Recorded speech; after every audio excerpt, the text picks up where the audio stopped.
السلام علیکم، شام بخیر سارے پاکستان اور پیارے پاکستان۔ امریکہ کی ریاست مساچوسٹ میں ایلس بوے نامی ایک معمولی سا کاریگر مقیم تھا۔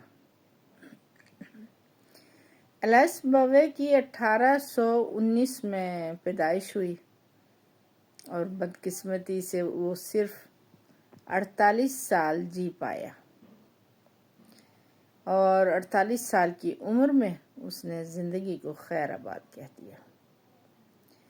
ایلس بوائے تو دنیا سے گزر گیا، لیکن جاتے جاتے دنیا کو وہ ایک ایسی چیز دے گیا جسے دنیا والے رہتی دنیا تک یاد کریں گے۔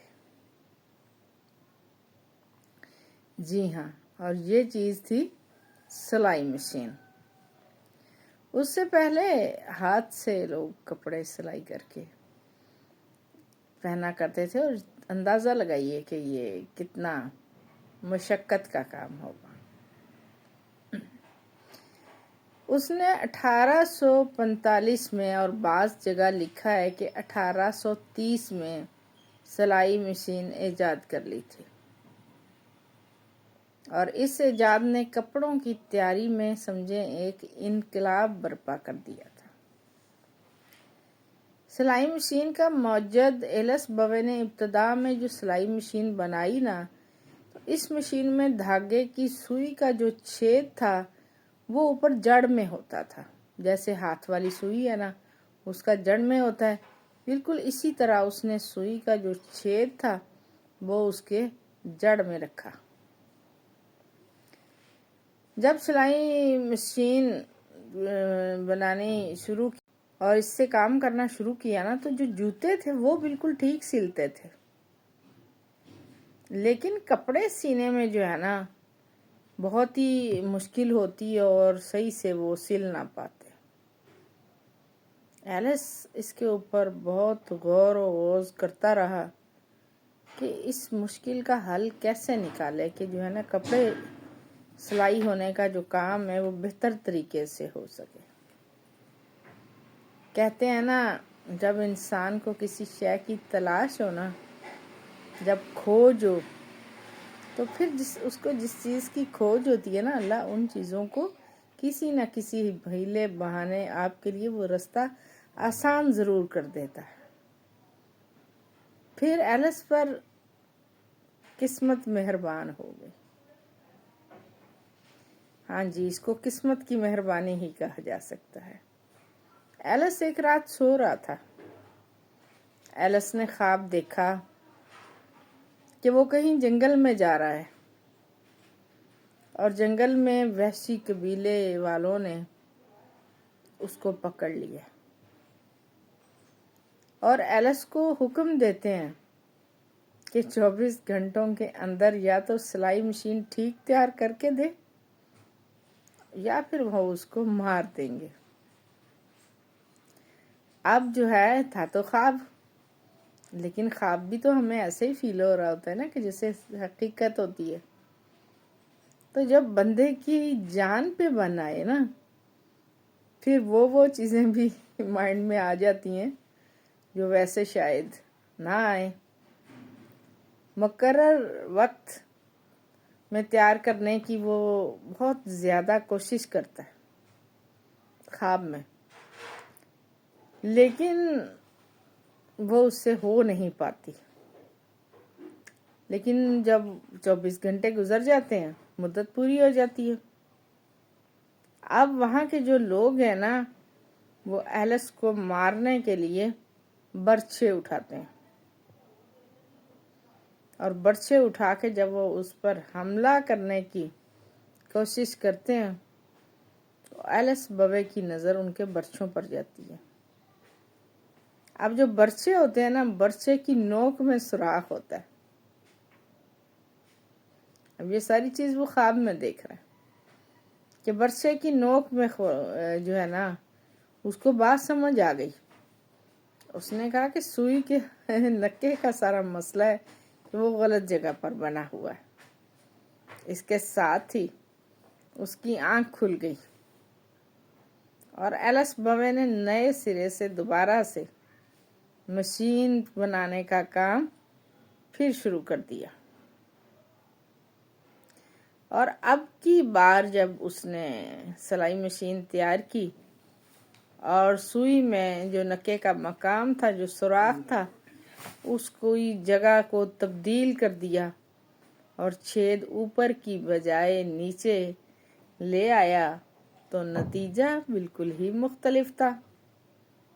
وہی مشین جو چھید اوپر ہونے کی وجہ سے ٹھیک سے کام نہیں کر پا رہی تھی، اب وہ چھید نیچے ہونے کی وجہ سے بہترین کام کرنے لگی تھی۔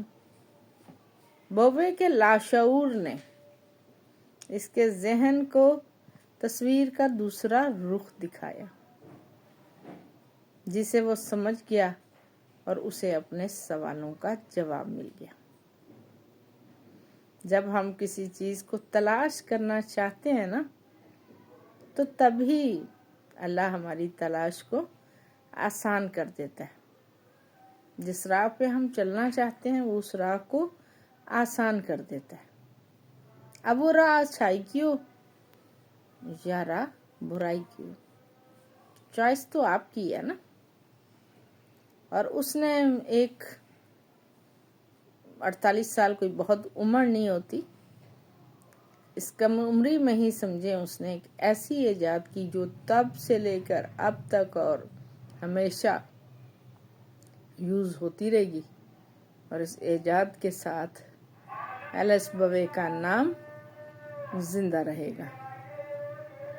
آج بھی ہم اس کی بنائی ہوئی مشین سے فائدہ اٹھا رہے ہیں، بلکہ میں کہہ رہی ہوں کہ دنیا کا کوئی بھی ایسا شخص نہیں ہوگا جو اس کی مشین سے فائدہ نہ اٹھاتا ہو، خواہ ہم خود سیتے ہوں یا کپڑوں کو سٹچ کرواتے ہوں، سلائی کرواتے ہوں، کراتے تو سلائی ہی ہے نا۔ اور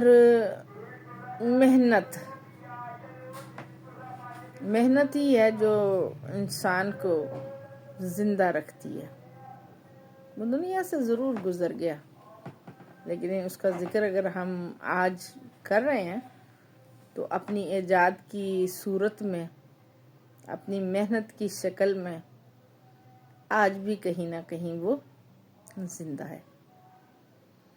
اور ہم جو ہیں صبح اٹھتے ہیں، کھاتے ہیں، پیتے ہیں، اور معمولات زندگی جو روز کی ہیں کر کے سمجھتے ہیں کہ ہم نے کار ہائے انجام دے دیے۔ آ جائیں پھر سوچیں، کچھ ایسا کریں، کوئی ایسا کام جو آپ کو اور ہم کو جب ہم من و مٹی تلے ہوں تب بھی زندہ رکھے، تب بھی تابندہ رکھے۔ اب یہ تو کوشش پہ ڈیپینڈ کرتا ہے کہ کس کی کتنی کوشش تھی، اور پھر اللہ راستے بھی تبھی آسان کرتا ہے جب ہم کوشش کرتے ہیں۔ خواب بھی تو تبھی دکھلاتا ہے نا، تعبیر بھی تبھی ملتی ہے جب ہم خواب دیکھتے ہیں۔ آپ سب کا بہت شکریہ۔ اور میرا خواب جو ہے نا تقریباً دوسرا سال جا رہا ہے، اور میں ایک یوٹیوب چینل چاہ رہی ہوں کہ مونیٹائز ہو جائے، اور میں ہمت بھی نہیں ہار رہی، حالانکہ مجھے وہ پذیرائی مل بھی نہیں رہی جو میرا خیال تھا کہ شاید سال بھر میں ہم اپنا کمپلیٹ کر لیں گے واچ ٹائم یا دوسرا، لیکن بہرحال اللہ مدد اور زیادہ۔ میں جب تک زندہ رہوں گی تھکوں گی نہیں، کوشش تو ہی کرتی ہوں اور چھٹی بھی نہیں کرتی۔ میں اپنی ڈیوٹی پہ ہر روز اس ٹائم آ جاتی ہوں، چاہے کام ہو رہا ہے یا نہیں ہو رہا ہے۔ تو یہ چیز میں نے اللہ کے اوپر چھوڑی ہوئی ہے۔ آپ سب کا بہت شکریہ۔ برائے مہربانی میرے چینل کو سبسکرائب کیا کریں، کوئی بات بہتر لگے تو آگے اپنے دوستوں احباب میں ضرور سینڈ کر دیا کریں۔ آپ سب کا بہت شکریہ، آپ کے ساتھ کے بغیر یہ ممکن نہیں ہے۔ اپنی دعاؤں میں رکھا کریں ہمیں یاد، اور اللہ نے کے بعد۔